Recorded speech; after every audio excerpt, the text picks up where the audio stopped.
ایک غریب آدمی بدو رات کے وقت وہ کہیں بیچارہ صبح سے چلا تھا، مدینے پہنچتے اسے رات ہو گئی.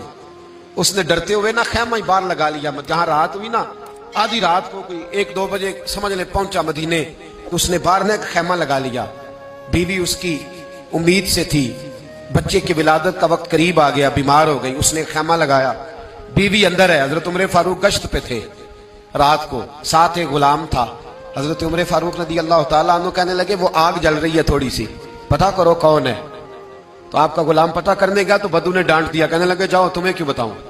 حضرت عمر خود گئے، کہنے لگے مسافر بھائی بتا تو صحیح. کہنے لگا جی چھوڑے، میں آپ کو کیوں بتاؤں، میں کون ہوں، کیسے آیا ہوں. فرمایا خیمے کے اندر سے کراہنے کی آواز آتی، کوئی درد سے چیخ رہا ہے، بتا ہمیں بات کیا ہے.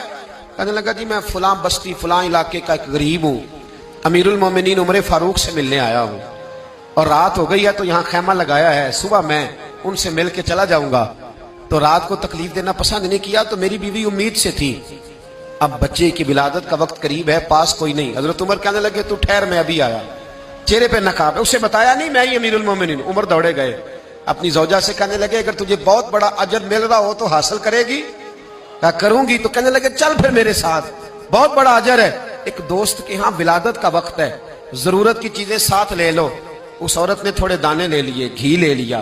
حضرت عمر سے کہنے لگی لکڑیاں اکٹھی کر لیں. امیر المومنین کونسلر کی بات نہیں بتا رہا آپ کو، میں آپ کو MP A کی بات نہیں بتا رہا، MNA کی بات نہیں بتا رہا، جو 10 گاؤں کو ملا کے چیئرمین بنا اس کی بات نہیں بتا رہا. اس کی بات بتا رہا ہوں جو 22 لاکھ مربع میل کا حکمران ہے. اس کی بات بتا رہا ہوں جو گلی سے گزرے تو شیطان رستہ ہی بدل جاتا ہے.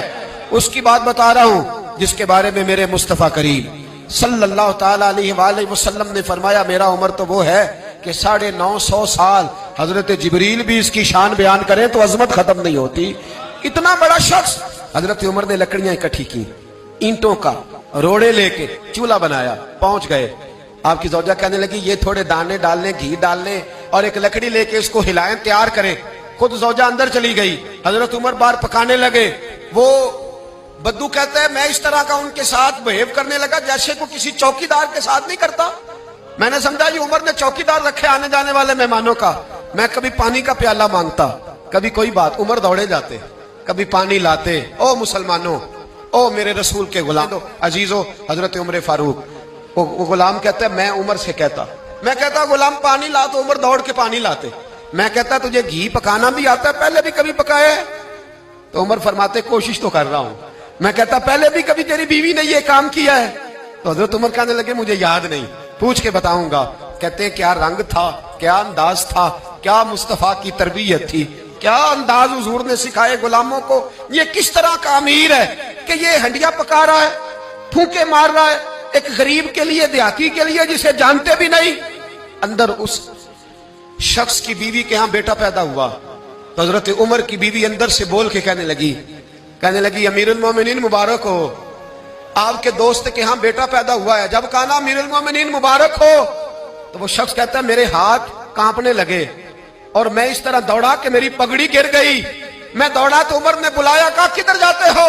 کہنے لگا آپ امیر المومنین ہیں، آپ امیر المومنین، آپ عمر ہیں، کیسر و کسرا جس کے نام سے کانپے آپ وہ ہیں، جسے مصطفیٰ نے دعا مانگ کے اللہ سے مانگا وہ والے عمر ہیں آپ، جس کے لیے علی المرتضیٰ فرماتے ہیں میں روز دعا کرتا ہوں وہ والے عمر ہیں، جس کے بارے میں ابو بکر صدیق نے فرمایا تھا کہ میں اللہ سے کہوں گا مولا جو تیرے محبوب کی امت کے حق میں سب سے بہتر تھا میں اسے خلیفہ بنا کے وہ والے عمر ہیں.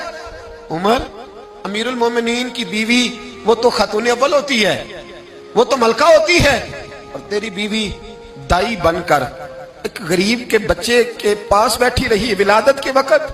عمر امیر المومنین ہو کے تیری داڑھی ساری دھومے سے بھر گئی، تو ڈیوٹی کرتا رہا. تو سیدنا عمر رو پڑے اور اس بدو کو سینے سے لگا کے کہنے لگے تجھے پتہ نہیں تو کہاں آیا ہے، اس شہر کا پتہ ہے؟ اس نے کہا حضور کہاں ہے؟ فرمایا یہ میرے نبی کا مدینہ ہے، یہ مصطفیٰ کا مدینہ ہے، یہاں امیروں کا استقبال نہیں ہوتا، یہاں غریبوں کے استقبال ہوتے.